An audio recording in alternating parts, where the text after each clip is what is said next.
How y'all doing? Oh, is the weather really changing? Uh, Bargani Riches, this is your girl Renee, and I'm coming on here today 30 minutes early. I actually been sitting here for 20 minutes, so it's 4:36 in the morning, and today is August the 23rd. Now, I kid you not, I was sitting here yesterday and got a phone call. So I said, let me get up earlier before my phone started ringing. And I like it in a way because that means everybody knows I'm an early morning person. You could always catch Renee early in the morning. But baby, you try to ring my phone 9 o'clock at night, sometime 8:30. Mm-mm, mm-mm. She's not gonna hear it. She's not gonna hear it sometime. How y'all doing today? We're gonna get right into the news because it's been so much going on. Yesterday, I was sitting up freezing or continuing to freeze my credit cards because I heard of so many scams. I'm going to share them with you. I'm going to put all the links in my video after this is over if you want to see the full videos. But we already know everybody's social security number has been leaked on the black web in a big security hack. If you didn't know, I'm going to play a little portion of the video. There's an Amazon scam going on and an ATM scam going on. So before I play these videos, if you don't watch any more of my video, freeze or lock your credit at the credit bureaus. Freeze all your cards, credit and debit. Freeze them. Monitor. Oh, I was eating popcorn last night. Monitor your credit closely. They doing this. They playing the same trick, y'all. They're going to try to charge you something $2 or $3, $12 to see if they go by and you don't notice it. Then they're gonna hit you with something big. Okay. So let's start with, and it's an ATM scam, honey. Y'all better listen. I'm telling y'all, this is what I done collected all this week. An ATM scam that's dealing with super glue. So basically, we got to stay away from the ATMs too. So we're going to check in first with Boyd. He is our cybersecurity geek here on YouTube, keeps us up to date on. Okay. I gotta do a tab. He keeps us up to date on everything cyber online.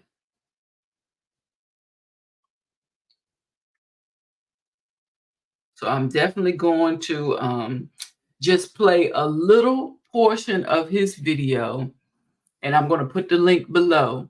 But right now, he's telling you exactly how this ATM scam works. With the super glue, child. With the super glue.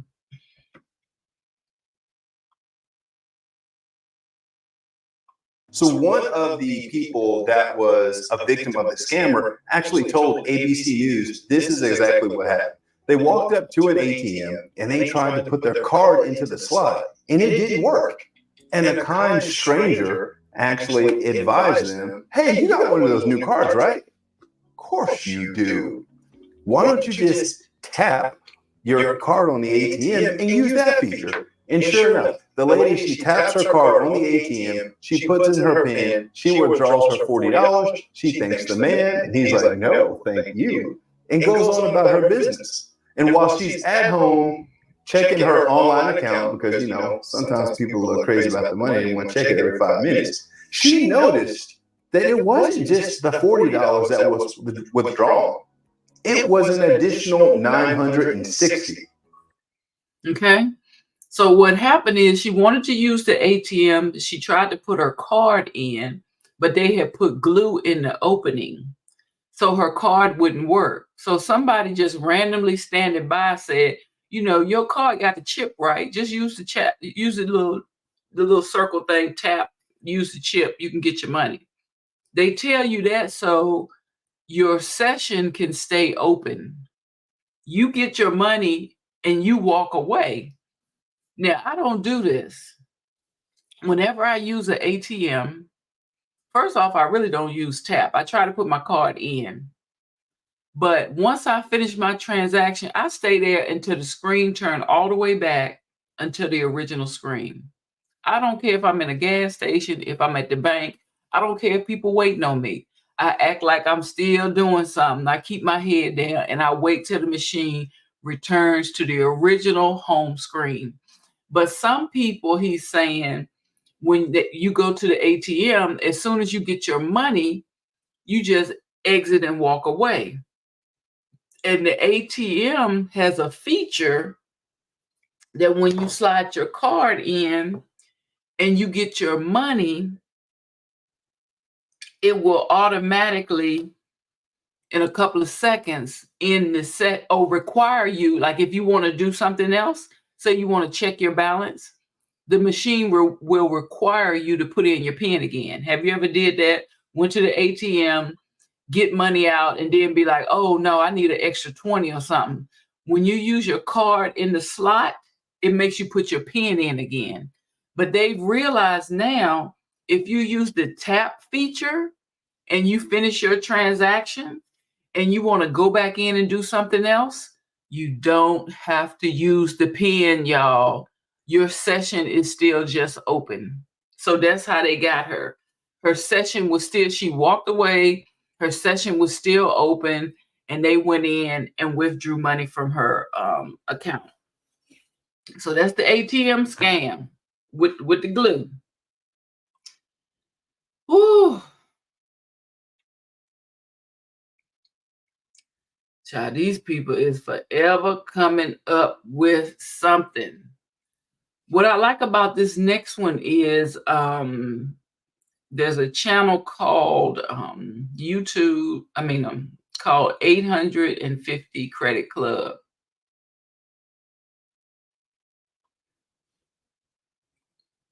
And what I like about this one is I'm just going to come right to the part where he tells you what you can do about, these scams that are going on. This is the Amazon one. So you can Google Roku 2024. It says it is a massive data breach called Roku 2024. It has exposed 10 billion passwords in plain text, which means here's another way that we can get scammed. It was discovered due to Amazon. It was discovered dealing with Amazon, y'all. So I know everybody got an Amazon account. I just went through last night. I took all my cards off of Amazon, but one. And the one card I left on Amazon is locked. Okay. I'm telling you what I'm doing, what you do, do what you do. But I had about 5 cards on Amazon. One of them was my health flexible spending card for my health. So if I want to buy like Tylenol or crutches or anything, that was one of my cards on there. I took all them cards off of Amazon. Definitely don't leave your bank card on Amazon. I left one card on Amazon, but I had already went into my credit card and locked it. So y'all won't be getting no Amazon for a little while. Won't be getting no Amazon for a while. And it's okay. I don't really need anything else, right? But that's just what I'm doing. I'm going to play his portion of where he explains to you some of the things that you can do. I wish I could move myself out the way, but it don't seem like I can. And I'm also going to put these links below so you can see the full video. But what can you do about this? What can we do? Okay. Number one, you can monitor accounts closely. You can keep a close eye on your any authorized activity. Just so you guys know, you only have a short window of time.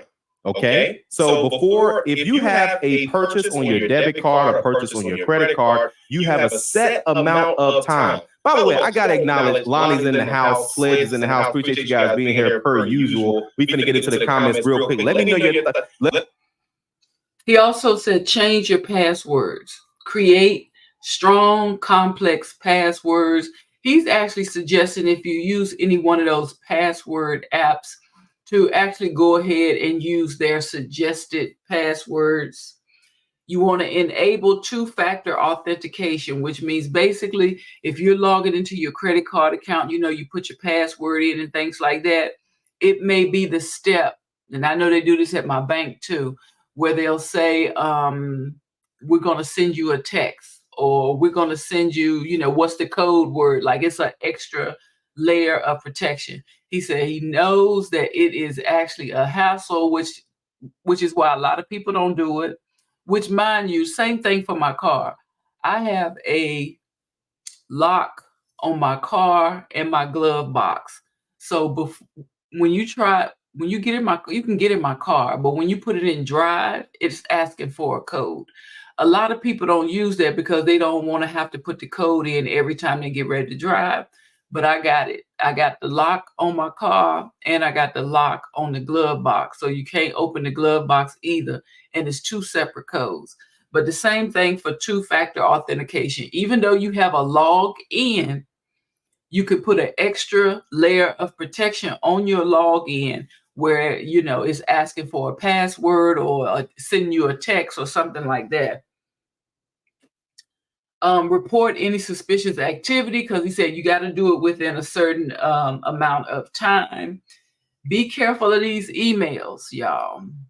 I've been getting email from Afterpay for a long time. And it was when I made a purchase at Fabuletics.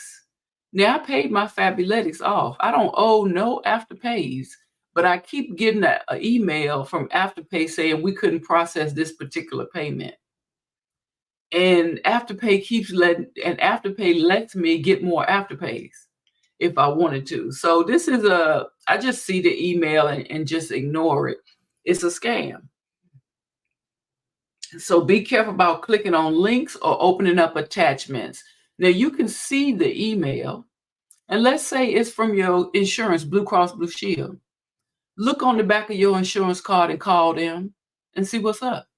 If you think it's real, look on the back. Don't even Google the number. Look on your insurance card and call them. Okay, here's the other one that says use and you can barely see it on my screen, but it says, oh, wait a minute. I think I see.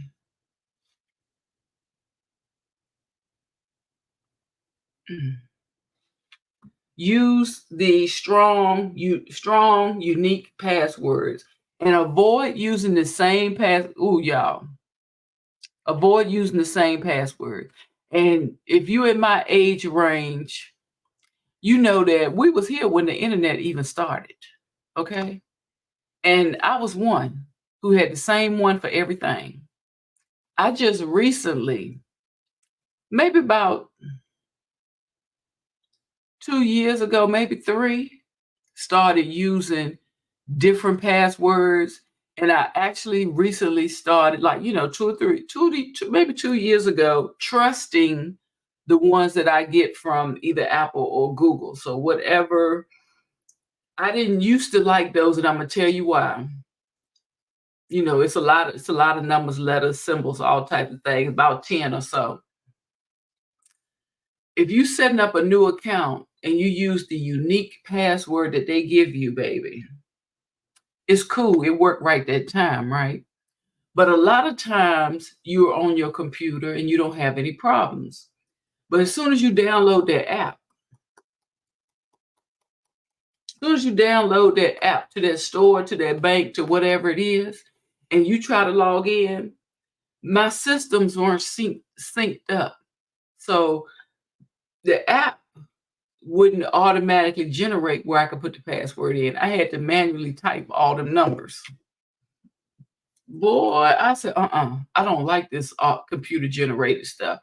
I'm going to use my regular password at the beginning, get into the app and everything, then change my password to one of them. But either way, right now, with all these scams going on, they are recommending that you use the unique, strong passwords, and you do not use the same password for multiple sites. And also, I've never heard of this one right here. He said, keep your, there we go. He said, keep your software updated, install security patches. And y'all, I purchased the security system Aura back in February or March because, I was going through the home buying process and I didn't want nothing to pop up on my credit. So I purchased Aura, AURA. They monitor your credit and everything. I just started using them on my computer because they will monitor your computer and everything too. Like I'm using a VPN. I'm working behind a VPN now. They'll scan your computer and everything. I purchased it back in February. I didn't use that part. But then again, y'all know my computer was on its last leg. So when I got this new computer, I said, let me go on and install Aura on my computer. If I can find the link, if you're interested, I'll put the link below the video as well. But yeah, keep your computer updated so that you can have all the latest security patches and things like that. So that's the Amazon, that one is linked to Amazon. And how it started was this man said him and his wife has a business card and they never use it. And they noticed it was like less than a $40 charge on this business card from Amazon. And when they called the bank, they said the bank is going to ask you a lot of questions that you're going to have to say yes to, like, do you shop on Amazon? Have you made any Amazon purchases? And he said the way the banks try to make it seem like it's hard for you to get out of this particular one because most of us do shop on Amazon. So that data breach was related to Amazon, y'all. And just in case you had not heard of this one, where is this? This one from Fox. It's from Fox, USA. I think maybe a week or so ago, maybe 2 weeks ago, everybody's Social Security number was leaked in a data breach. As you can see, 2.9 billion personal records have been stolen by hackers. And this gentleman is going to explain how you can check to see if yours has been leaked. Every American may be at risk after a massive data breach. Fox News correspondent Dana Marie McNichol has more. Let's watch.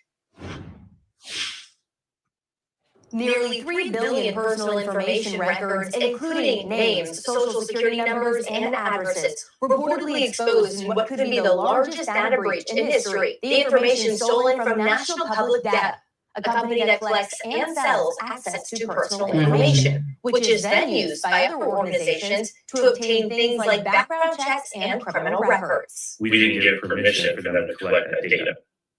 We can go opt out if we know the company exists, but there's hundreds of data collection companies out there. According to a lawsuit filed against NPD, the hackers leaked the information on the dark web, selling it for $3.5 million. I think people should be very upset about this.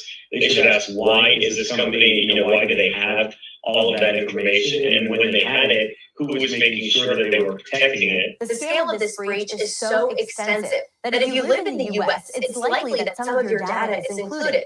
So what can you do? Take simple measures like monitoring your credit report for fraudulent activity, managing your passwords using two-factor authentication when possible, and freezing your credit, which can help prevent scammers from taking out loans or opening new credit cards in your name. Too few people. Let me tell you something. This is not old news. This news article was published August the 21st. Okay, so y'all better download these, Experian, whatever these credit apps are, or go on the actual website. There's 3 of them: Experian, TransUnion, and another one. I forgot the name of it. Go on there and freeze your credit. It's crazy. We got to do all this stuff. Equifax. You can either go to individual websites and freeze your credit, or you can go to Experian real quick. I would just say pay for the subscription so you can go in real quick and lock them all. I was able to lock 2 of them, but TransUnion, I think they're making me go to their website. But go on there and lock your credit before somebody bought a car, rented a car, bought a house. It's all types of stuff people use.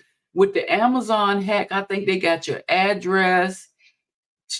The person ordered something from Amazon with their account, but sent it to a total different address. It's just like a lot of stuff going on as far as data breaches. So take the time this weekend, do your credit and your card. And we don't want nobody messing with our bank card.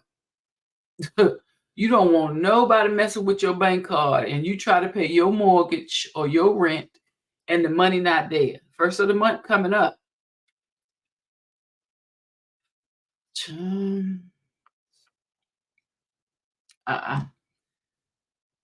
It's just too much going on. It's too much going on.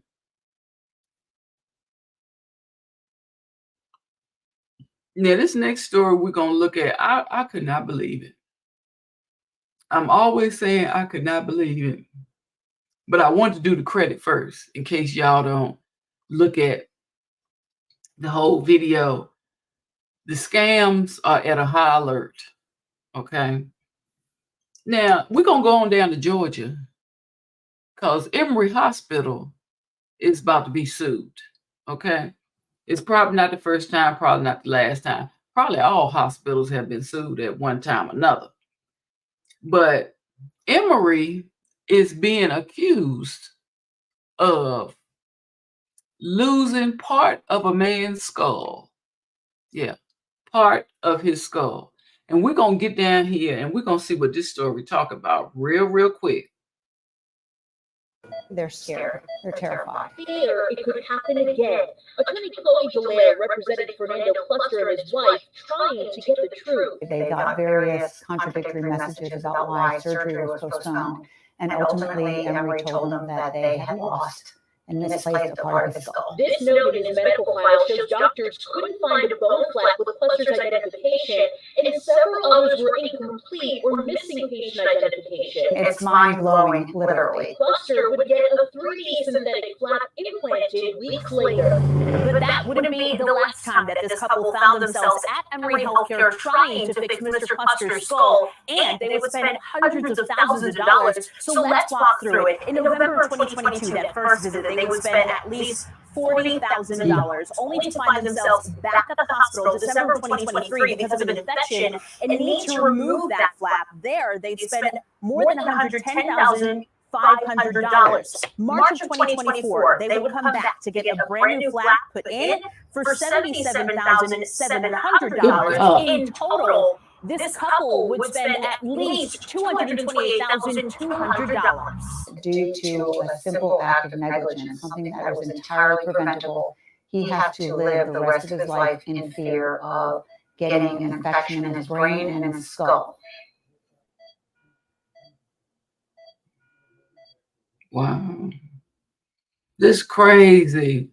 And in addition to the infection part, that your skull protects your brain. So now they might make him wear a helmet for the rest of his life because his brain don't have no protection right there.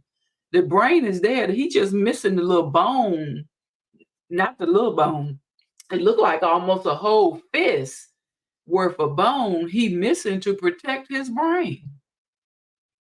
So yeah, they might have to make him wear a helmet or something so nothing hit his head. So, baby, what in the world is going on? What is going on in the world? There's stuff popping off here, stuff popping off there. And you getting ready to do a whole surgery. You done already cut the man's brain. Remove the flap so you can get in there and do what you needed to do. And you know surgery be full of them big blue towels and stuff everywhere. Let me tell you something. Somebody got fired. I can guarantee you somebody got fired. And it might be more than one. Might be more than one person because they and this is just my opinion commenting on the news that I've seen on my timeline. Okay. But they are supposed to do all types of counts before surgery, in the middle of surgery, and after surgery. They stop and they count. They count everything. They count all of the tools, all of the gauze, all of the stitches.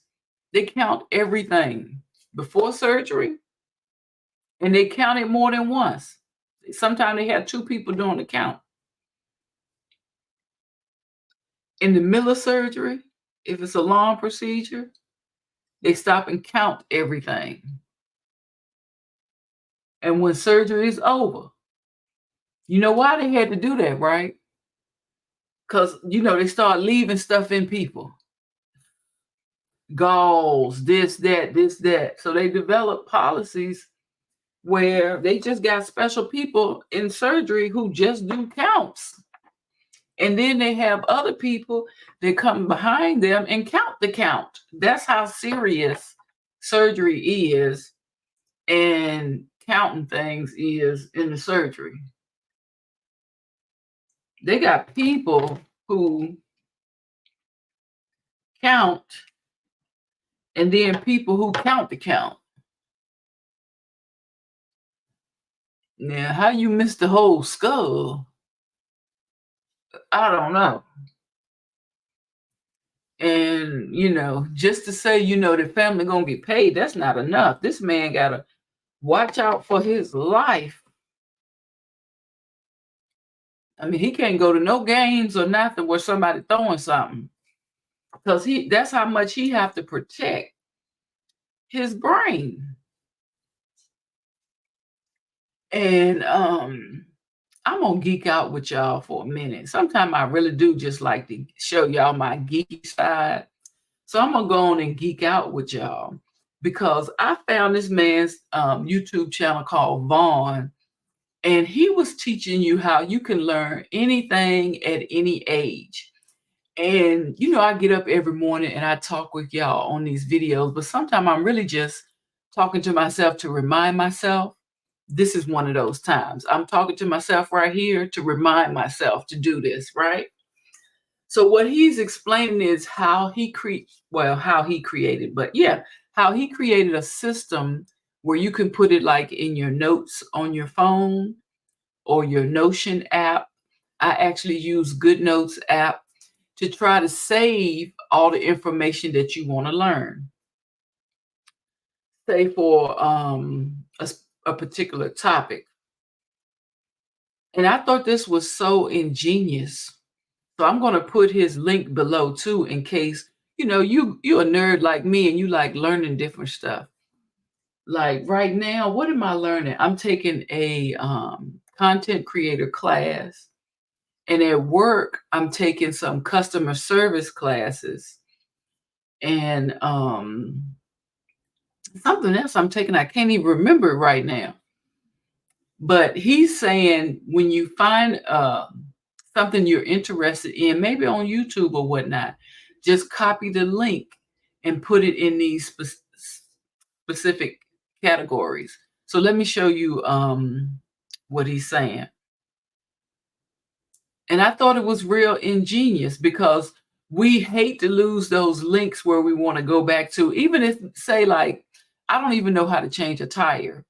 But if I wanted to, I could go to YouTube and look up, how to change a tire video. Or maybe I want to pull an article on how to change a tire too. I can look up and get that link on how to change a tire. But let me show you how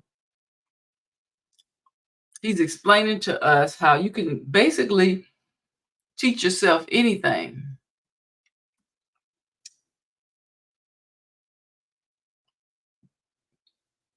And advanced things. But label some categories marked something like beginner phase, intermediate phase, and advanced phase. I'll probably have a graphic on the screen or an example here. And then you also want a thing called references. And so every time you find a video, you want to take the name of the video or the link with it and put it into one of these categories. If you have a book, you can put the name of the book into one of those categories, or an article or whatever. The main point here is whatever you find, start to place it into categories. And this is you building out this course. As a bonus tip, if you're able to find an actual curriculum from a college or university or something on the internet, try to go off of that. This is actually how I learned software engineering for the business that I run now. I'm self-taught, but all I did is I looked up different curriculums from Harvard and these other things. And whatever they listed, I just found videos based on those topics, and I would start to study it just like that. So he said curriculum, but he also talking about the syllabus. You know how if you're getting ready to take a class at the beginning of the year, they give you a syllabus, and the syllabus would have a main topic and 4 or 5 other topics you're going to learn. You could actually Google each one of those topics, add it up under that main topic, and you will be creating your own course. And that's what he's saying right here. This is how you can basically learn anything. He learned what he needed for his job, and I think he also learned Japanese or Korean. He learned piano playing and guitar on his own. So I thought this was so ingenious. You can actually just use your notes if you have an iPhone. They have that area called, it's just called notes. Ooh. But you have a notes on your, I know it's hard to see because I got him up here, but you can just create a new note and you can name it whatever class it is you want to learn and put it in these categories: beginner information, intermediate information, advanced, and then resources. And then once he said, once you gather, because a lot of times we get excited about learning something new and we're Googling, we're YouTubing, we're Googling, we're YouTubing, we're going all different places, and you're gathering a lot of information. Just put it in those categories and then come back and watch it, in order. Like you want to watch your beginner stuff first and then your intermediate. He really said you can watch it in any order. Let's say if something sparks your interest in advance, go ahead and look at it. But you do want to go back and look at your beginner information and sort of build on that information. So I'm also going to put his link below in case you wanted. This is some tips on how to learn different things. I am a lifelong learner. I love learning. I'm always taking notes, learning about something. So I thought this was really ingenious and really creative. So I'll post his information below. To categories, and this is you building out this course. As a bonus tip, if you're able to find an actual curriculum from a college or university or something on the internet, try to go off of that. This is actually how I learned software engineering for the business that I run now. I'm self-taught, but all I did is I looked up different curriculums from Harvard and these other things, and whatever they listed, I just found videos based on those topics, and I would start to study it just like that. So you can do what I did. This also works well for music. You can look up like a. This is perfect also for people who are in school or in college, university, because we all learn different ways. Like, I'm not the type of person to just sit down and read a book and it's going to stick with me. Sometimes I like to hear it. Sometimes I like to see it. Sometimes I like to do it. So it is a great way if you have somebody in high school or middle school and they struggling on a topic, just YouTube that topic and see what type of videos you can find about that particular topic, because you may be the type of person who hears stuff and pick it up quicker than somebody who reads stuff and pick it up. A Berkeley curriculum or some other college of music and see what you want to learn in order. This isn't a mandatory step. It's just helpful if you're really lost. But if you have more of an idea, just go with what you feel. That being said, as you make this course, don't pile up too many videos initially. Try to get some to give you a confident start and then get started. Personally, I would say get a couple beginner videos, maybe something intermediate and maybe something advanced. That way you kind of have something to look forward to. But once you have that, go ahead and get started on it. Get started. That's one thing he really, really stressed is get started. Once you get the information, get started. So I'm going to post his video at the bottom as well. You know, sometimes I like to sort of, it's up here. Sometimes I like to sort of geek out with you, and that's one of my geek out moments. But it is now 5:13 in the morning. I'm going to go ahead and get off. Let me see. 57 degrees. And while we talk about this real quick, I was listening to a lady on TikTok. She was in Florida. She had on a turtleneck, honey, a sweater turtleneck. And somebody said, oh, it must be real cold where you are. It was 40-something degrees in Florida.